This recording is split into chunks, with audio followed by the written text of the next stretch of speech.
Businesswoman, entrepreneur, and supermodel Cindy Crawford founded Meaningful Beauty with world-renowned cosmetic specialist Dr. Sabah to share his age maintenance-focused skincare treatments and formulas. After using Meaningful Beauty for 8 weeks, 100% of women said their skin looks vibrant and bright. Tomorrow's gorgeous starts today. Go to meaningfulbeauty.com/beauty to receive 25% off and get the Targeted Treatment Duo gift set for free. meaningfulbeauty.com/beauty. That's meaningfulbeauty.com/beauty. Instacart is here to keep you on the couch this basketball season. With pre-game rituals and post-game interviews, it's hard to find time for everything else. Let Instacart handle your game day snacks or weekly restocks with delivery in as fast as 30 minutes. Because it's bad luck to be hungry on game day. Download the Instacart app today and enjoy $0 delivery fees on your first 3 orders. Service fees apply for 3 orders in 14 days. Excludes restaurants. You can support this podcast at patreon.com/partnersincrimemedia. I'm Rebecca Lavoie, and this is Crime Writers On.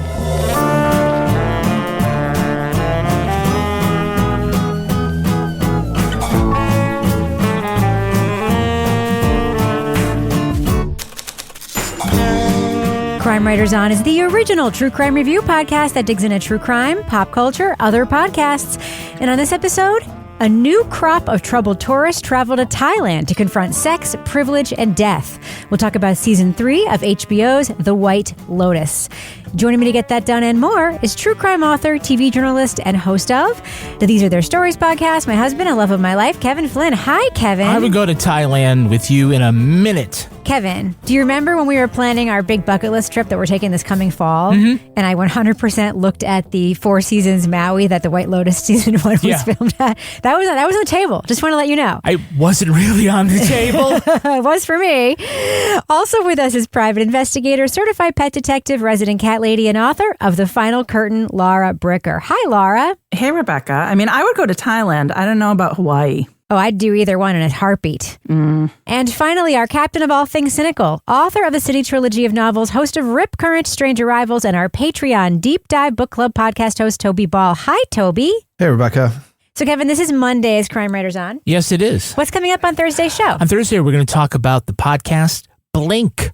And it's the newest one. I believe that there's more than one pod. It's like stalked. I believe there's another podcast or 2 podcasts called Blink. Yeah, this is the one that's like in the charts right now, though. So that's how you find it. Yeah, it's been the true crime charts is where it is. All right. Well, I don't feel like doing any chit-chat in this episode. Okay, let's not chit-chat. How about you guys? Can we skip the chit-chat and just get to the business? I don't know. I might need to have a lorazepam first, Rebecca. Where's my lorazepam? All right, let's get it done. Leading off. Stay calm. Just stay calm. My mom's out there. My mom's out there. No.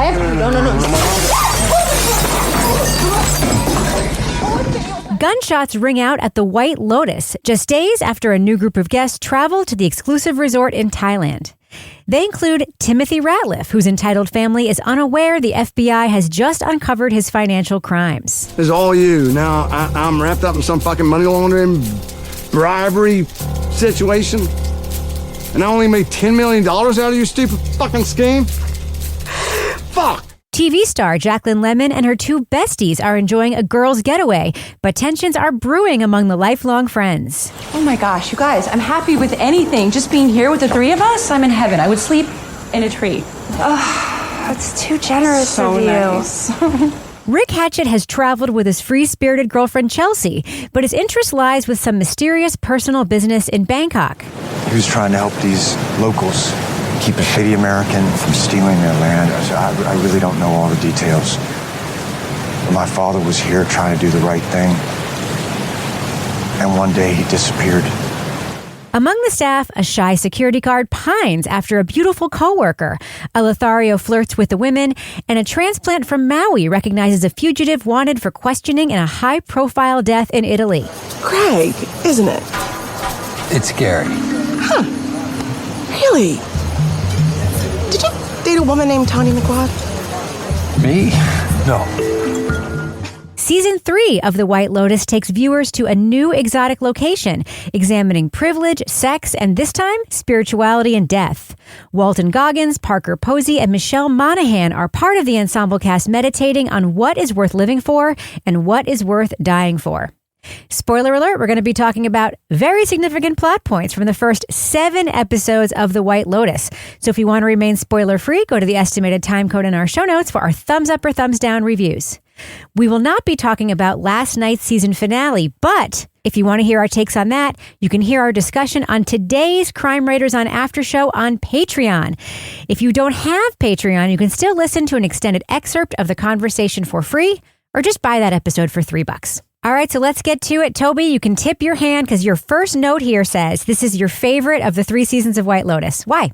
I don't know if there's I can point to evidence as to why it's the best. I feel a little bit more engaged with all of the stories. So for maybe one, I do think the Ratliff family story is probably the most compelling of all the stories that have been over the 3 series. I just find it pretty rich. And then there's this sort of, they're all in on the transgressiveness in this one. There's no holding back. And there's the usual stuff with really great performances by different people and complications and, location porn and all that stuff.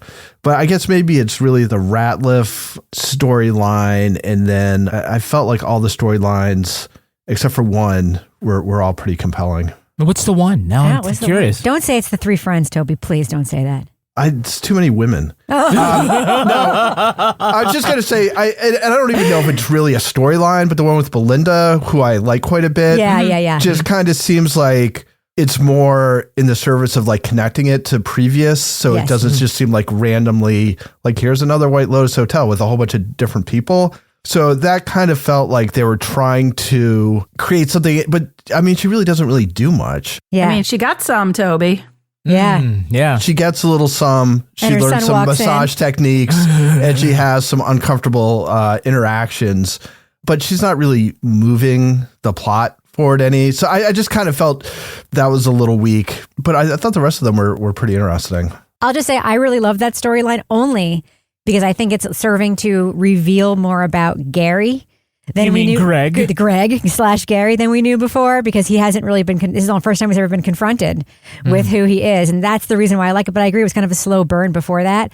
So Kevin, how would you respond to people, and there are some people that I would like to slap, who say nothing's happening on this season of White Lotus? Well, that's what they always say about the White Lotus, right? It is usually action-packed. Oh, there's been, a bunch of good scenes. I mean, we had a robbery and somebody get bit by a fucking snake and, whatever.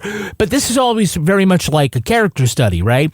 So there's always this slow burn that they've been able to maintain, certainly in all these storylines, but, throughout the 3 seasons, they really have allowed them to build, I think, mostly to satisfying conclusions. Can I just say one thing about Belinda? Yeah. You're right. Maybe the more you think about it, you're right. I mean, she's placed there, you're right, just to kind of pull together the other seasons and to sort of wrap up Greg's dangling plot points.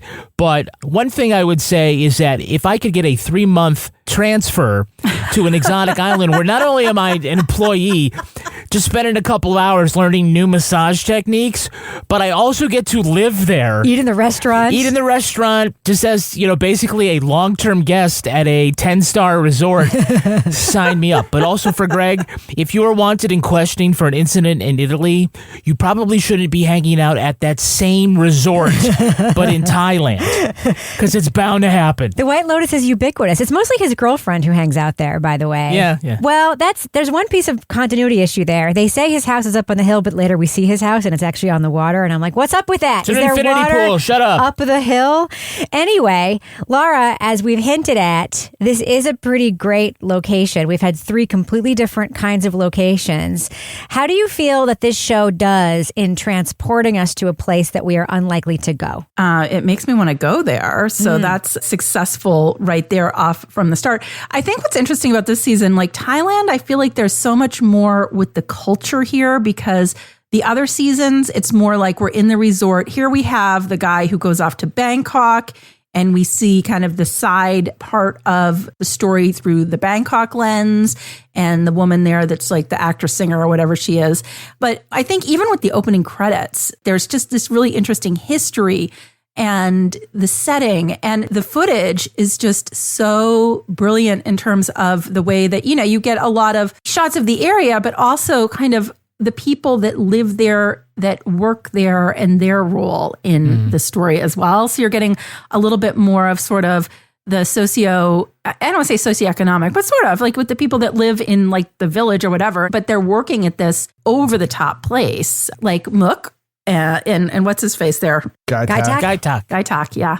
So I do want to talk about them. For listeners who don't know, the woman who plays Mook is one of the most famous people in the world.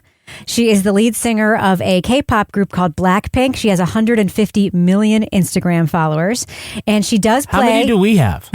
I have like 6,000. Is that enough to get me some sponsors? Nope. Yeah, she's really, really, really famous. She's like Taylor Swift level famous in many parts of the world. Anyway, that storyline is interesting to me because Toby... I think it started kind of like mid and regular, right? It started just like, oh, we have these two hotel employees providing exposition. And then he gets into some trouble where, you know, he sort of fails. He actually lets in the robbers at the robbery scene and then sort of fails to, well, I guess she would probably say fails to man up in certain ways. But then she suddenly becomes really complex in the last episode that we watched. Can you talk about that? You sort of project on her through the first 6 episodes or whatever it is, because all she's really doing is sort of like half-heartedly flirting with Guy Tak, and she just seems like kind of laid back and serene and stuff. So you kind of, or at least I did, sort of project it as what I thought her personality would be based on not much, just based on this one kind of interaction that she's doing with this guy who's obviously smitten with her. And then when it's like, oh, we're actually on a date, and I've like made a slight amount of commitment to like spending some time with you alone, then you realize that this sort of veneer of demureness or whatever is just completely not the way she is. And in fact, she's like, well, you don't seem very ambitious. He's like, oh, fuck. But then that's just like the opening salvo, because later it becomes about like, you know, you got to be violent. And he's like, well, you know, I'm a Buddhist. I don't think we should be violent against you. She's like, oh, no, you've totally got to be violent. And so he's like kind of taking it in, and, you know, it's a little contrived, but within minutes of being told by this woman who he's completely head over heels in love with that he has to be violent, he sees a potential target of his violence, which is he realizes that Valentin is actually hangs out with these guys who he recognizes now as being the people who robbed the White Lotus and got him in trouble with his job and all this stuff. It felt like a very natural, like sometimes these little things where you're like, you thought they were this way, but it turns out they were actually this way. Like a lot of times it feels a little contrived because you feel like you were being set up. But in this case, you're not being set up at all. It's just you only see her in a certain situation. When she gets pulled out of that situation, she responds very differently to things, and that seems natural. I thought that was clever and well done. And I think the kind of thing that you really need to have like a long series like this to really pull off, because if you were trying to do that in the course of like an hour, again, I think it would feel kind of weird. But the fact that you see her again and again and again in a specific situation, acting in a specific way, and then it turns out that she's actually different later on. I don't know. I thought that was good. Well, I want to just say one thing about her. So that whole scene and leading up and then finding out that she's this super famous person, I'm like, oh, she's not just going to be this little supporting role. She's probably getting close to him so she can get the gun and be the killer. Yeah, we got to say, we have not actually watched the finale as of this taping. We are going to talk about what we think is going to happen. But if you want to hear our reactions to what happened again, you can check out our after show. So Kevin, you talk about character evolution. Yeah. I think my favorite evolution of the season has been the characters of Rick and Chelsea. Okay. When Rick arrives, he's this curmudgeonly dude. We cannot figure out why Chelsea is with him. So we sort of assume maybe it's one of these like older man, younger woman, money driven relationships. It's sort of what they lead us to believe given the context of those other relationships we see on the show. She keeps saying we have a soul connection. We're soulmates. And it just seems like silly. Yeah. And then it turns out they do. Like they are really connected. She is a legitimately soulful person, so much so that she can look someone in the eyes and say, I can tell you're soulless. But Walton Goggins, Amy Lou Wood also, their performances are incredible. But can you talk a little bit about Walton Goggins? Because he's an actor that we know fairly well. Yeah, he's had like a bunch of supporting roles, things like The Shield and Justified, and he's on, if you want to see a completely different character, just stay out watching HBO for another half hour and The Righteous Gemstones? The Righteous Gemstones. We don't watch that show, but we saw a scene with him water skiing naked. Yeah. Oh. Spreading his legs, there's his dong. Absolutely. He's giving a brave performance. If that's his dick. Because with Tim Ratliff, that wasn't his dick. It was a prosthetic. Oh, you looked that up? Yeah.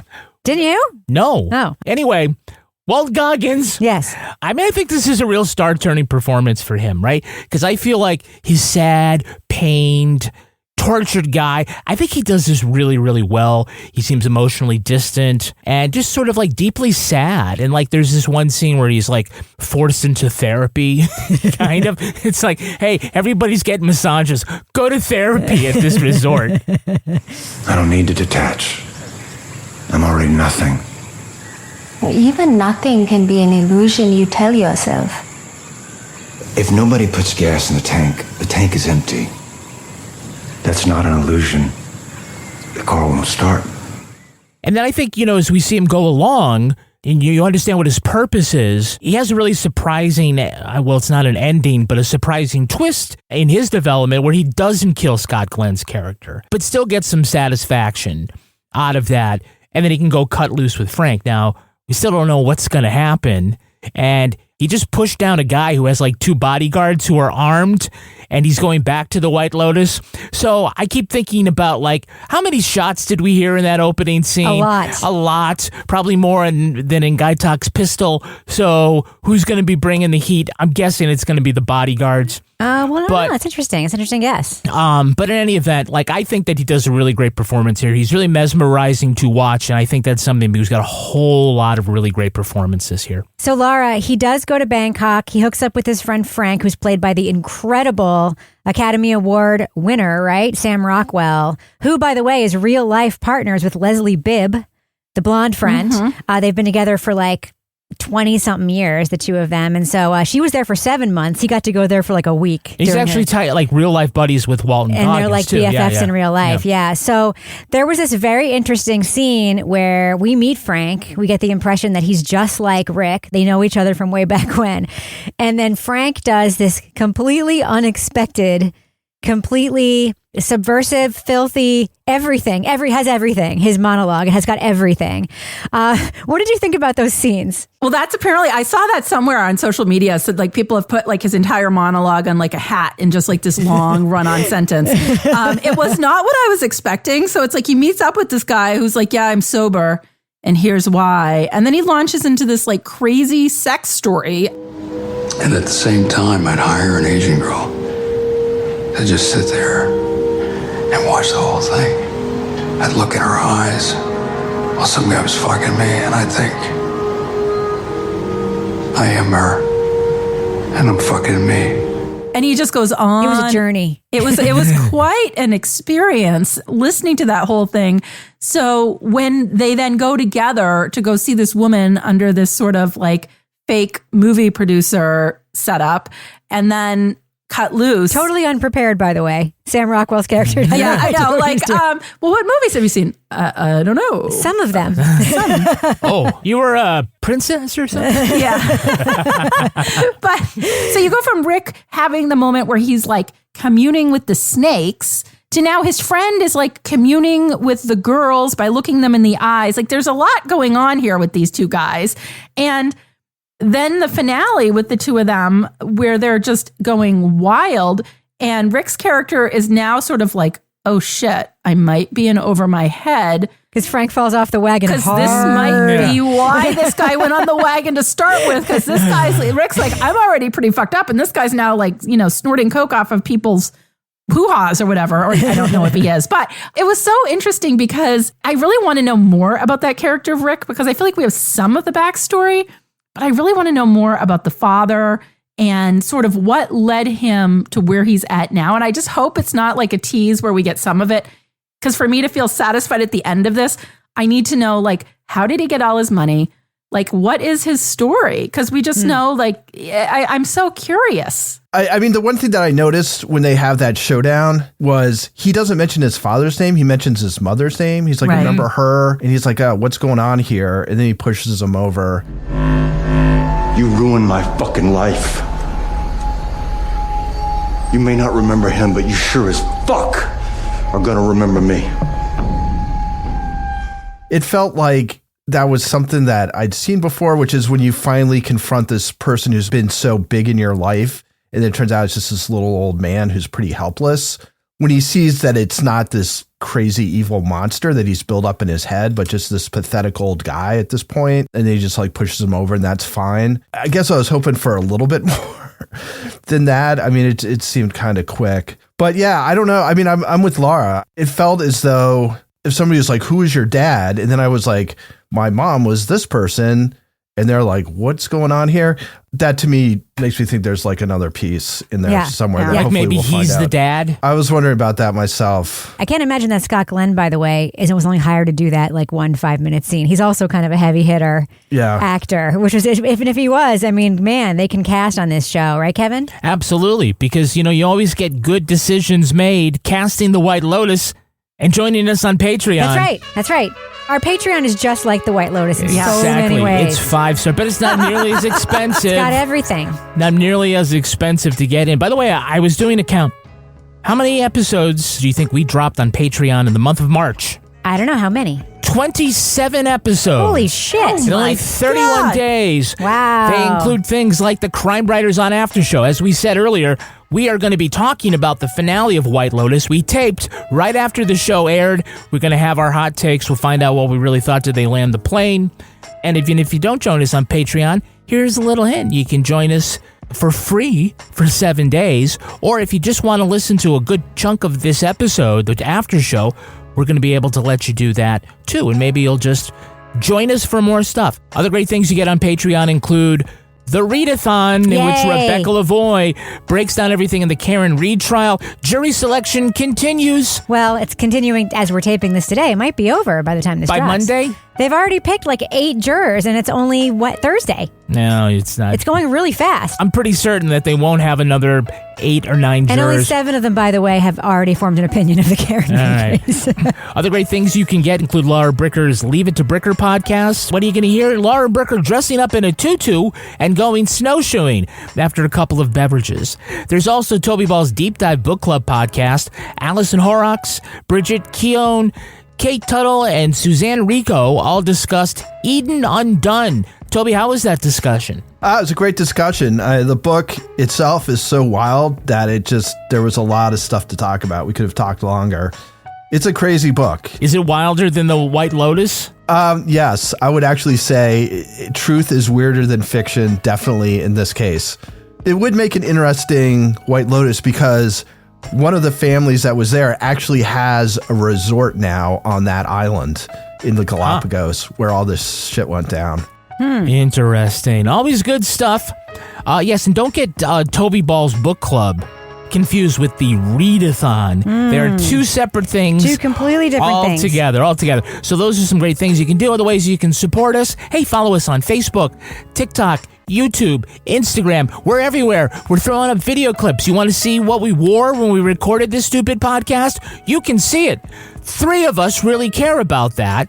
1 of us doesn't. So you figure out who it is. Wait, what? I'm just saying. You just guess. Oh, okay. You don't have to guess. I don't want to shame anybody. All right. But you just, I'm just saying. Some of us get all fancy and like comb our hair and stuff. And one of us right now is looking very forlorn. Like, are you talking about me? I hope it's not me. I'm pretty sure it's me. That's fair.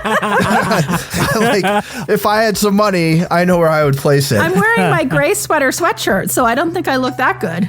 No, don't worry about it. As long as you look good, as they say in the business, from the nipples up. That's where you frame. Then you don't even look good that way. Kevin, for our foreign listeners, do the tariffs have any effect on their joining the Patreon? I don't think so, but I do think Apple is skimming right off the top, so fuck Apple. To be fair, though, it's not the countries that pays the tariffs. It's the importers who pay the tariffs. So it wouldn't affect them. That would be anyway. us? Yes, it would be us. We pay tariffs if you join. No, I'm just kidding. We don't. No.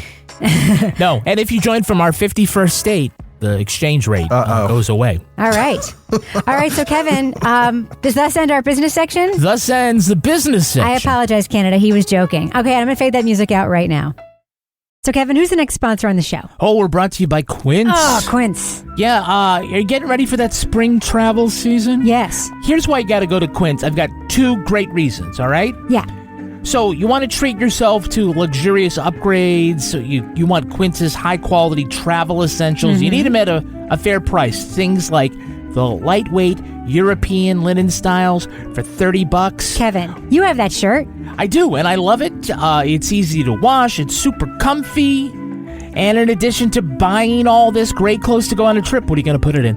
A suitcase? You can get premium luggage options and stylish tote bags, all to carry it in. All Quince items are priced 50 to 80% less than similar brands because they partner directly with the top factories, cutting out the middleman, passing the savings on to you. Listen, you want to go on vacation, and it is fun to bring new stuff because then you've never worn it before and you get to wear it in a different place. I love Quince so much. For your next trip, treat yourself to the luxe upgrades that you deserve from Quince. Go to quince.com/crime for 365-day returns plus free shipping on your order. That's QUINCE.com/crime to get free shipping and 365-day returns. Quince.com/crime. If you share a fridge with someone, Instacart can make grocery shopping so much easier. With family carts, you'll share a cart and each add what you need. Between the 2 of you, odds are you'll remember everything. So no more milkless cereal. Minimize the stress of the weekly shop with family carts. Download the Instacart app and get delivery in as fast as 30 minutes. Enjoy $0 delivery fees on your first 3 orders. Service fees apply for 3 orders in 14 days. Excludes restaurants. Create an oasis with Thuma, a modern design company that specializes in furniture and home goods. By stripping away everything but the essential, Thuma makes elevated beds with premium materials and intentional details. Using the technique of Japanese joinery, pieces are crafted from solid wood and precision cut for a silent, stable foundation. Assembly takes just 5-ish minutes with no tools required. To get $100 towards your first bed purchase, go to thuma.co/Pandora. That's THUMA.co/Pandora. Let's get to it. We have to talk about the Ratliff story arc in this show. Here we have a family from North Carolina who, do not come at me with Parker Posey accent stuff. She is from the South. Her mother lives in Laurel, Mississippi. She grew up all around the South, and she is just doing the accent of a certain woman that many people in the South have written to me on social media and said they know that woman. So, like, she's just incredible. You have her husband, who is now being hounded by his lawyer because the FBI has raided his house and office and his family does not yet know. You have his son, Saxon, played by Patrick Schwarzenegger, who is trying to follow in daddy's footsteps and is a giant bro in like every conceivable way and thinks about sex and masturbation way too much. You have younger brother Lachlan, who we immediately think is really sweet and unassuming. Turns out, not so much. And you've got Piper, who I think is the worst of them all, but that's just my opinion. So, Laura Bricker, thoughts on this family? I liked how you summed that all up, because in the beginning you think Lachlan is like sweet and innocent, and then we end up with the incest angle. And I kind of saw that coming, but I'm a little disturbed at the lengths that it went to. I thought it was going to go the other way. Yeah. Well, he was awfully curious when he saw Saxton go in the bathroom and take care of business. And then I was like, oh, I don't know. But I think they're like such a satirical stereotype of this like wealthy Southern family with the father who's like, yeah, he's the provider. And now, you know, his world is crashing down. He can't admit it. He's now taking his wife's lorazepam all the time and somehow still managing to stand up, which is quite amazing at the rate that he's taking them. And I think I agree with you about Piper. because she seems so sweet and innocent in the beginning, because you're like, oh, isn't this is the nice one who seems least offensive, but she's actually the most entitled because she thinks she can just take like all this time off and just move to a fucking monastery.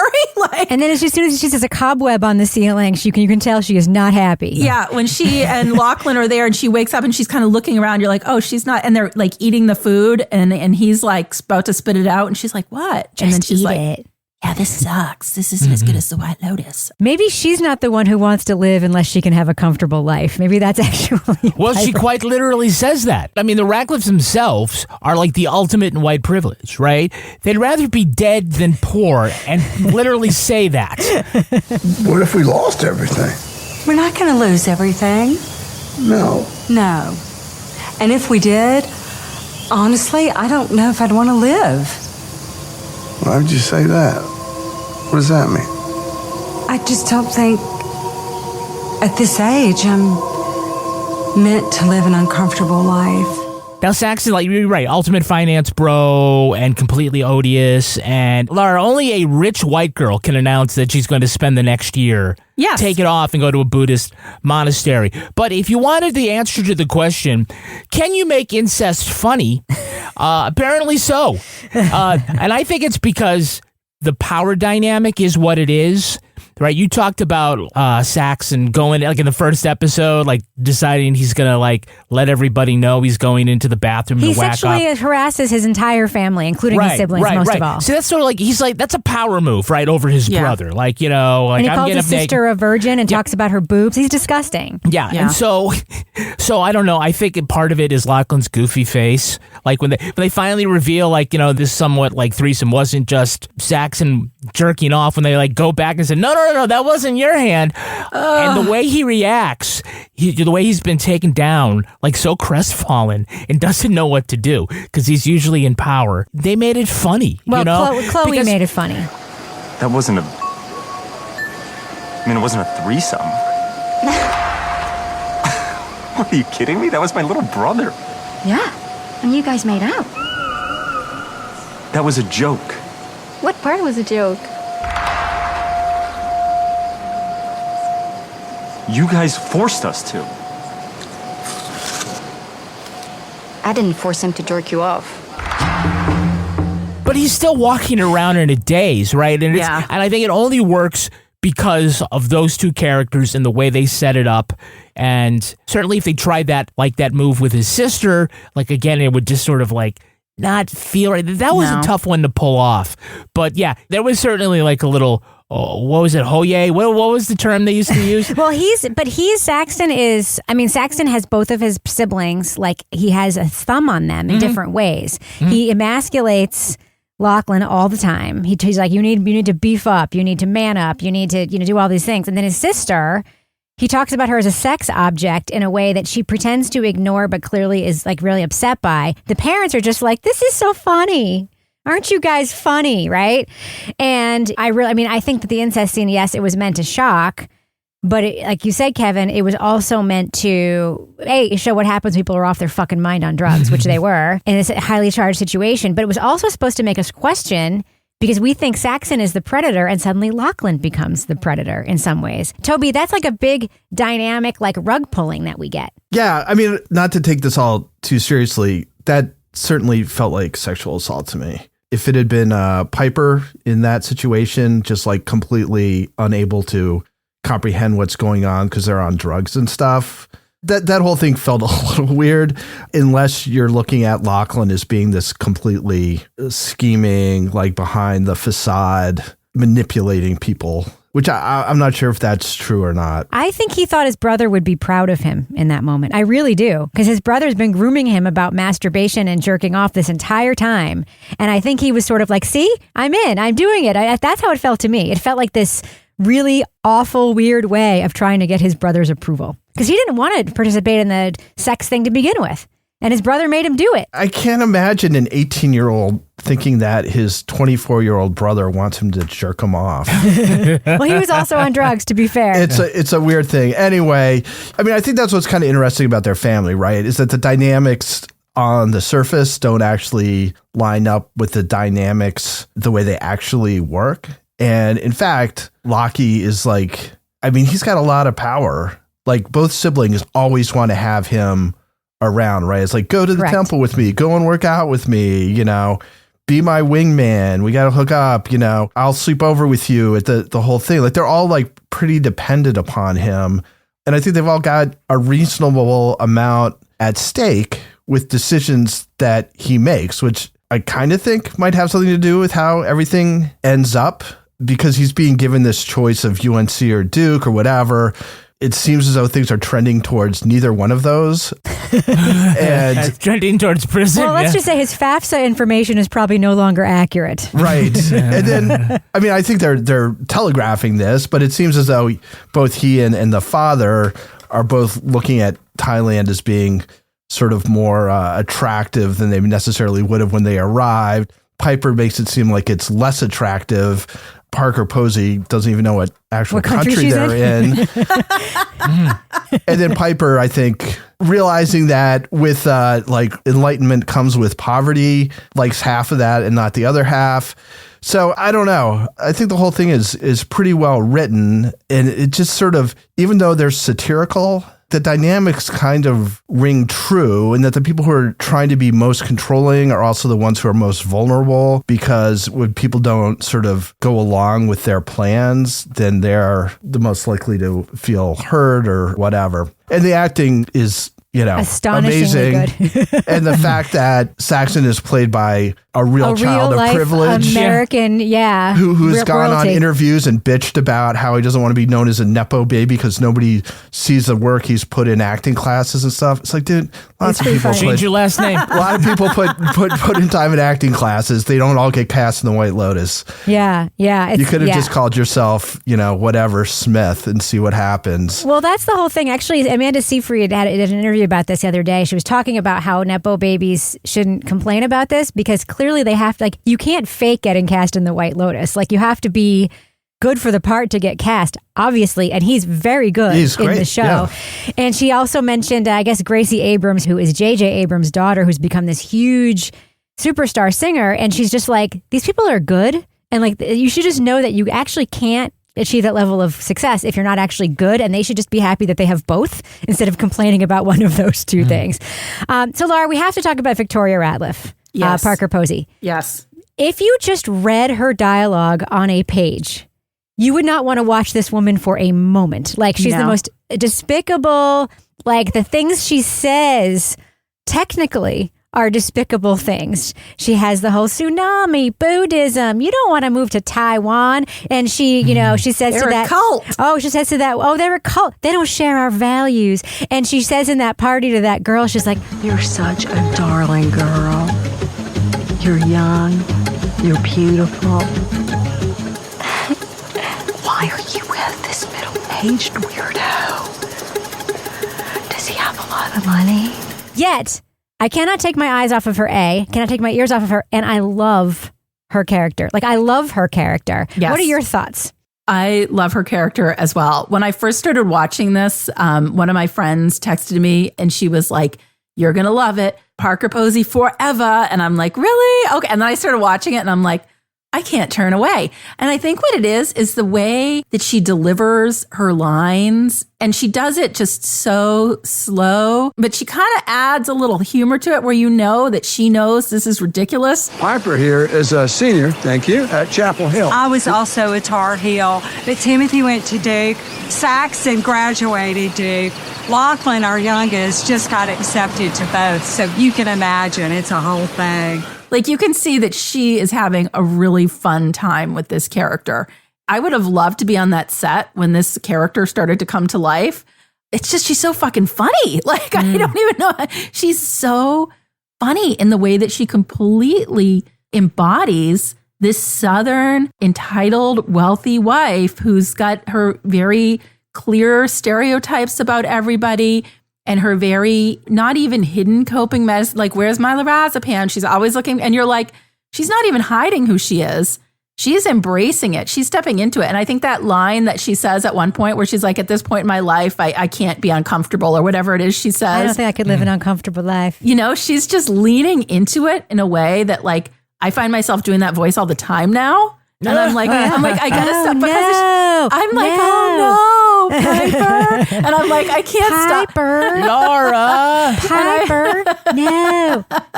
I see reels all over the place on Instagram. I'm like watching every single one. I'm like, I just can't get enough of it. Yeah. She's in her clothes are incredible. Everything's incredible. Kevin, what do you think about this character? Oh, yeah, she's great. I mean, well, I'll tell you, like when she got off the boat in the first scene, and I was like, oh, with the exaggerated accent. Well, what I thought was an exaggerated accent, but apparently is very accurate for that region, surprisingly. I mean, Jason I don't know. Isaac's accent, all the people say is perfect. The Durham accent, yeah. Right, and he's from Wales or someplace, right? You know, just fucking they nail it. But as far as Parker Posey, she grew on me because, again, I thought, okay, they're just like forcing another Jennifer Coolidge character. But no, she's great comic relief, and yeah, I mean, just fascinating. So, Toby, we have another dynamic going on here, which I don't know how well a man can relate to. I'm just going to say it. That's the dynamic between Jaclyn, Kate, and Lori, who are coming together in this reunion girls trip that Jaclyn is paying for. A little detail that gets dropped at the beginning that I think is not unimportant. And God forbid one of them leaves the group, because the other two immediately start talking about them. But the talk isn't just sniping. It's about sex. It's about politics. It's about success. It's about the expectations of women. It's about all these different things. And it is so cutting and so fucking relatable if you're a woman with adult women friends that you've known for a long time. What do you think of this trio, Toby? I don't feel qualified to give much of an analysis being a man, but what is your analysis? I want to know your analysis. So it feels like there's a few things going on. One is sort of this idea that the dynamics that are established when you're younger continue as you age and don't really change that much, which I don't think that's universal, but I think that's definitely something that happens a lot. Maybe guys do it, not people I'm friends with necessarily, but I do think this like competition that they have about things, and then your body fat percentage, for example. Yeah, but then especially the blonde one, and how her way of like competing with people is pretending that she's not competing with people, but in fact, Kate, you're talking about, is sort of like I'm maybe not above it, but I'm outside of this kind of thing, which is like its own kind of flex, and I think would also drive me crazy if I was in this kind of like, don't think that you're above this. Yeah, I mean, I think it's good.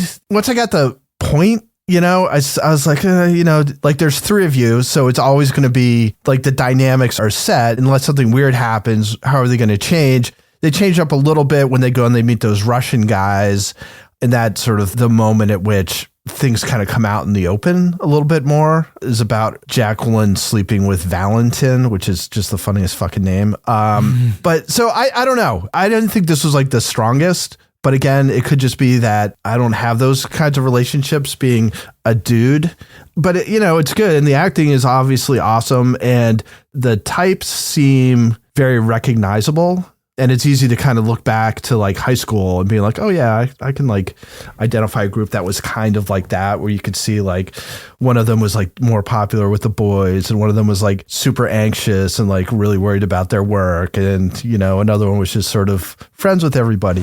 Harrison and I are like addicted to each other. It's kind of a problem. Yeah. Well, you've only been married for a year, so. Oh, I don't think I'm ever going to get tired of it. Oh. Wow. Great.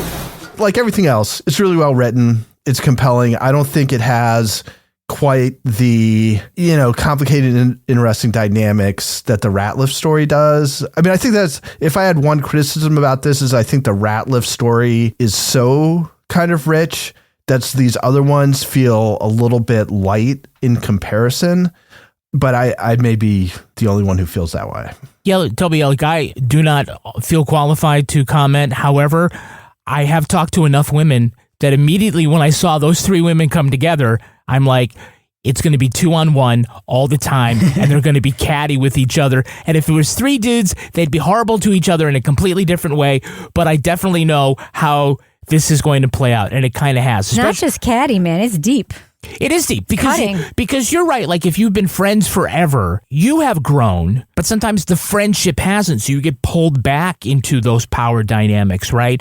And like we see it is it Laurie who like when she arrives first, like she goes off and has this little secret cry while the two of them are like talking about her? Yeah, like, they're eventually going to go around and make all these judgments. It's like, oh my God, did she vote for Trump? It was just like, do I even know you at all? But that's kind of like what I saw was that, yeah, this is the way it's going to go. And we'll see in the end, do they remain friends? I love the scene, Laura, but this little scene with Kate and Victoria at the beginning, where Kate recognizes Victoria. She's like, we've met once. We met at a wedding. Mm-hmm. Where is that going? And that's got to be resolved. I don't think it's going anywhere. I think it just is a hugely character developing moment where we see Kate as an aspiring Victoria. Like she's aspiring to be the queen of her little fiefdom, the way that Victoria clearly is, because Victoria doesn't give zero shits about ever having met her before. Oh, no. You're missing that. She totally knows who she is and is totally avoiding something. Really? She's like, I don't want to, I'm here. I don't want to talk to someone. No, it was like, I'm going to pretend I don't know you. That's what I took from it. But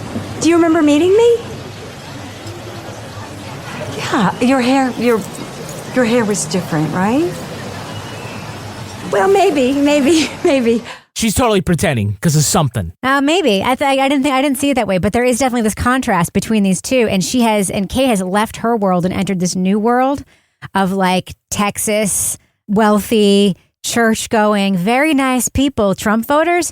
It's just such a fascinating thing to see the three of them have kind of this like three-pronged thing where Jaclyn's very unconnected from the world, Lori's very much in the world, and Kate's trying to create an aspirational world. Laura, what do you think of these three women? I just have to say, it really does ring true. I get together a lot with people that I went to college with, and I've had those moments where, not that we have three women alone, but you have somebody and you say something, and I had, like, there's somebody I went to college with who's like a huge Trump voter, and I had no idea, and I almost put my foot in my mouth, and I was like, oh, because it's like you have that version of the person from when the relationship formed, and that's the same behavior pattern and dynamic that you're carrying forward, even though you're now, almost in their case, whatever they're 45, 50, whatever they are.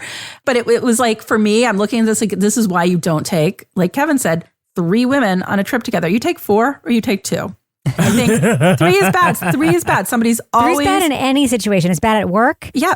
It's bad all the time. It's just triangulation all over the place. But I think, it was interesting to watch how it played out and how, I think one of my favorite scenes at the end, when Lori has to jump out the window, when she finally goes out and she's like, well, no, I'm not going to hold back now that, the other one got some, I'm going to go get some. And she like totally makes the wrong decision and ends up in this super sketchy thing, jumps out a window. And I'm like, oh, she's going to get murdered. And when she gets picked up by a taxi, I'm like, that's the last we're going to see of her. And it wasn't. But I was thinking, this does not look good. But I think that dynamic does ring true, because how many times have you gotten, you're like, oh, I'm going to reconnect with these people that I used to know. And then you're like, now I remember why I'm not connected with them anymore. It's like that moment where you're like, some people evolve and change as they grow older, and some people do not. And that is always very clear when you get together with people that you knew in like your 20s or your late teens. And you're like, oh, these people have stayed, or I have not. It's always interesting. So I think that really rang true for me, that dynamic. Laura, quick question for you. How likely are you to go to a snake show in Thailand? Never. That scene, like, first of all, snakes are my biggest phobia. I know. I cannot even, and I'm watching this, I actually had to cover my eyes, and then I'm like, is it done? Oh no, now she got bit in the face. I'm like, again, biggest fear. Like, no, thank you. But I think it added to this sort of environment that we're being put into, and really, it gave it a real genuine feel, but it was not something I needed to see.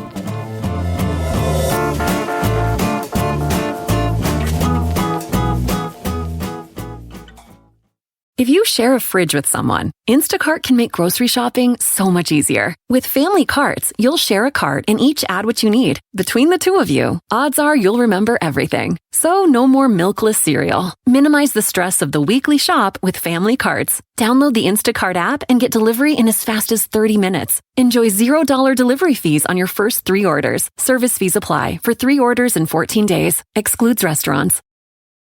At Designer Shoe Warehouse, we believe that shoes are an important part of, well, everything. From first steps to first dates, from all-nighters to all-time personal bests. From building pillow forts to building a life. For all the big and small moments that make up your whole world, DSW is there. And we've got just the shoes. Find a shoe for every you from brands you love at brag-worthy prices at your DSW store or DSW.com. This is an ad by BetterHelp. Let's talk numbers. In-person therapy can cost anywhere from $100 to $250 per session, which adds up. But with BetterHelp Online Therapy, you can save on average up to 50% per session. Therapy should feel accessible, not like a luxury. With over 30,000 therapists, BetterHelp has served over 5 million people globally and helps you fit therapy into your busy life. Your well-being is worth it. Visit BetterHelp.com today to get 10% off your first month. That's BetterHelp, HELP.com. All right, let's do what we do. Let's let our listeners know, should they check out, if they haven't yet, the third season of The White Lotus on HBO. Laura Bricker, thumbs up or thumbs down for The White Lotus? Yeah, I'm going thumbs up with this. I've seen some people saying they didn't like this season of White Lotus. I really like it because every season we're transported to a different area in the world. And not only to a different area, but an area where you're going to see like a lifestyle and a vacation style that, I mean, unless we sell a whole lot more Patreon memberships that I'm not going to ever experience. And I think it's fun to see the commentary, like this sort of satirical commentary on the lifestyle of the privileged and the elite, and that it's not all what it looks like at face value, and that there's often much more going on behind the scenes. And also wrapped within that approach that they use where we see in the beginning, somebody's going to die, and then we go back to see how it leads up. So we're all guessing what's going to happen, who's going to be the killer, what actually happened. And I think that's really fun because it really gives you, kind of for me anyway, like a different lens of how I'm watching as I'm trying to figure out, okay, who looks like the most unlikely, who's going to be the most likely to be the one in the end that did this. So this is super fun. If anyone wants to send me to Thailand, I will definitely go. And I can't wait for the finale. So thumbs up. Toby Ball, thumbs up or thumbs down for The White Lotus Season 3? Yeah, I'm a big thumbs up on this. The White Lotus, I mean, I assume that if you're listening to this, you've probably seen a couple of seasons of The White Lotus. Like, they've got this formula that I think is very, it's just open for a lot of different things to happen, right? It's like get a bunch of different groups of people together in a resort. There's always tension or some kind of problem or secret or whatever. And as you start working towards the end of the season, all of these relationships like rise in temperature to the point where you think that any one of them could end potentially in violence. And then the payoff is at the end. I think what makes this my favorite of the 3 seasons is the story of the Ratliffs. I just think it's the strongest writing that has been of one of these little groups of people and their dynamics and the heightened tensions and stuff. I just think that's been really, really good. You know, the acting is always awesome in this series. I can only guess what the freaking actor's budget is. And I always also feel like I'm getting introduced to these people who I sort of vaguely recognize from playing bit parts and other things. And then it turns out they're awesome actors when they're put up front. I think that's always kind of cool to see. So anyway, yeah, I really like this. I'm looking forward to the last episode. I've got a couple of theories about what's going to happen. I'm sure they're both wrong.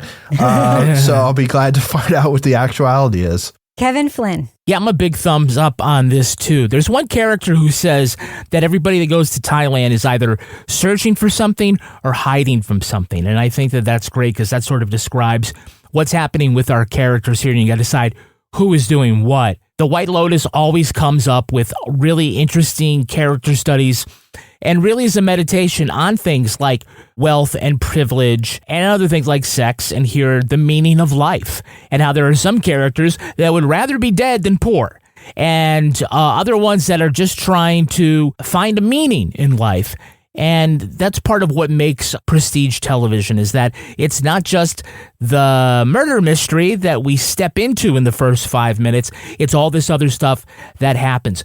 Each of the first 2 seasons of The White Lotus got more than 20 Emmy nominations. It's won 15 Emmys. There's going to be at least 6 or 8 acting nominations, plus all other stuff about cinematography and music and whatnot. It's just a real achievement every season. So big thumbs up, and be sure to tune in to the after show because we really got to talk about what happens. Yeah, huge thumbs up for me too. Mike White is a genius. Mike White, by the way, runner-up on a season of Survivor and competed on The Amazing Race with his dad. You know why they got eliminated from The Amazing Race? Kevin? No, why? Because they got to their spot in Thailand last of all the groups on The Amazing Race. Oh, he's back. Yeah, I love this show. This is my favorite of the 3 seasons, and I think I said that last season I liked better than the first season. So this show keeps getting better, in my opinion, and there's a couple of common criticisms of it that I just strongly disagree with. One of them is that, like, we don't need to watch a show with, like, a bunch of horrible rich people just doing nothing, right? The character development in this show is so incredible, and it is demonstrated because a couple of times in this season, you see a couple of rich people who are not characters in the show, and they're boring as fuck, and you don't want to get to know them better, and you realize it's because Mike White has not opened the door to them. Because when he opens the door to people, you want to know everything about them, right? I just think it's brilliantly written, brilliantly executed. The action is the action is 75% subtext, and that is like some wild ride subtext. This is not a situation where I'm pretending to like something that I don't understand or that I think is slow. This is a great show. It is an action-packed, freaking awesome show. It has everything you could possibly want in it if you like good writing and good TV. I can't recommend it highly enough. This season of The White Lotus is A+, huge thumbs up for me. Now it's time for my favorite part of the podcast, a little something I like to call the Crime of the Week. Crime of the Week! Idaho's governor has signed a bill changing the state's indecent exposure laws to outlaw breasts. The measure adds much more detail to the state's previous law, which prohibits exposing one's genitals to include boobs and nipples. It specifically targets trans people, prohibiting, quote, adult male breasts that have been medically or hormonally altered to appear like developing or developed female breasts. The lawmaker behind the bill says he was shocked by a topless trans woman he saw at a Pride event. Well, go fuck yourself. He tried to have her arrested, but the cop said she wasn't doing anything illegal. The bill also prohibits displaying any products that resemble male or female genitalia. Opposing lawmakers point out the legislation would make those fake scrotums that hang off the backs of trucks illegal too. They say if they can't display their tatas, you can't display your truck nuts. So panel, many an Idaho F-150 driver is at risk of being pulled over for having a road scrot. Now that they're illegal, what will happen to all D's truck nuts? Laura Bricker. Well, in New Hampshire, we had a movement a few years ago called Free the Nipple. Sure did. Yeah, a lot of people. So we're going to have Free the Nuts, I think. I think New Hampshire, live free or die. I think all those nuts are coming to New Hampshire. Toby Ball, what do you think about this hypocritical legislation that's going to kill the truck nuts? What's going to happen to all D's nuts? I don't know. Christmas decorations? Oh, very good. Yeah. What do you think, Kevin? I think they're going to be donated to medical school so that students can learn how to check for hernias. Oh, that's a good idea. Yeah. Turn your head and cough. Yeah. All right. That's going to do it for us, Laura Bricker. If folks want to reach out to you on social media, how can they find you there? You can find me at Laura Bricker on Instagram and Blue Sky. Toby Ball, how can you be found? At Toby Ball NH. And Kevin Flynn? Hanging his tree nuts. What about you, Kevin? I'm at Kevin P. Flynn. If you want to follow me everywhere, you can find out that I believe trans women are women on Instagram, Facebook, Blue Sky, and Twitter. You can follow me everywhere at Reb Lavoie. I encourage you to join our incredible community, very supportive, very inclusive, very smart, and our official Crime Writers on Facebook discussion group. Get episodes early and ad-free at patreon.com/Partners in Crime Media. You'll get the after show, Married with Podcast, the readathon, and all the stuff we make back there. Like 800 episodes, right, Kevin? Mm-hmm. Our theme song was composed and performed by Tyler Gibbons. Our editor is the terrific Livy Burdett. The EP of this show is Kevin. This show was recorded in Studio C, the closet in our New Hampshire basement, where we also have prophetic dreams about tsunamis. On behalf of all the crime writers, thanks so much for listening. We will catch you later. Wait, what was this that you're talking about? Eden Undone. Eden Undone. It just, yeah. Sex in the 30s, man. Well, you're the cat's pajamas. Exactly. No.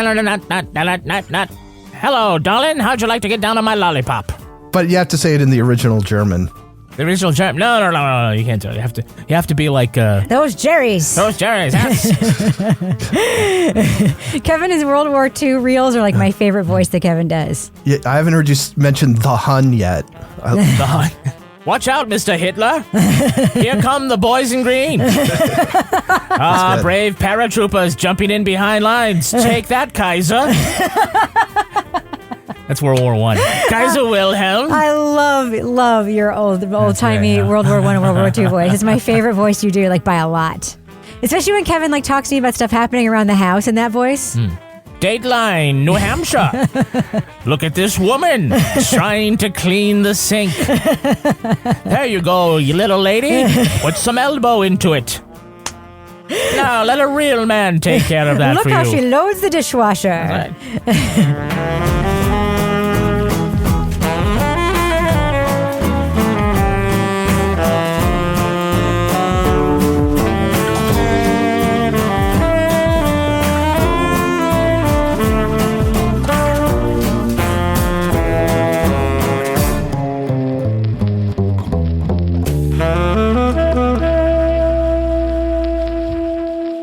Partners in Crime Media. Hey, it's me, Paige DeSorbo, and I'm so excited to share my new shoe collection at DSW, filled with my favorite styles and trends for spring. Because if you know me, you know I'm kind of obsessed with shoes. And by kind of obsessed, I mean head over heels. You're going to love these shoes, so snag super cute styles like cute flats, fun heels, and cool sneakers from the Paige DeSorbo collection right now at your DSW store or dsw.com.